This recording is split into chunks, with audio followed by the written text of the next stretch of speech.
This whitetail season is going to be a little bit more interesting. So for the past 15 years, I've hunted the same way that most people hunt. Put out trail cams, put out corn, protein, try to pattern your bucks, figure out where your does are coming from, if you want to fill the freezer, yada, yada, yada. But this year I got a little bit spoiled. So on my family farm, we actually leased the farming rights to a couple neighbors who use it for hay and cows and so on and so forth.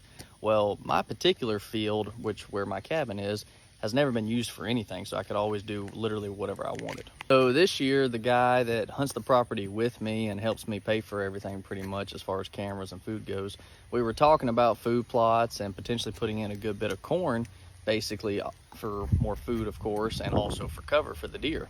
Of course, it was going to be expensive, but we were going to do it. And I told him, I said, hey, let me just check with the farmer to make sure he doesn't have any plans for my field this year. So I called the farmer and let him know what we were planning on doing with the corn and so on. And he came back and said, well, I was actually planning on putting corn in your entire field for you this year. Well, not for me, for him, but it's still kind of for me. And lo and behold, by God, he did. Look at all that right there.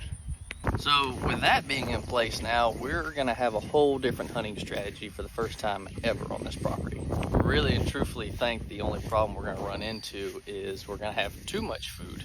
So with that being said, the only thing I know to do is to find the trails that the deer are using the most to come to this field when they start coming to this field, and basically set up 25 yards from there.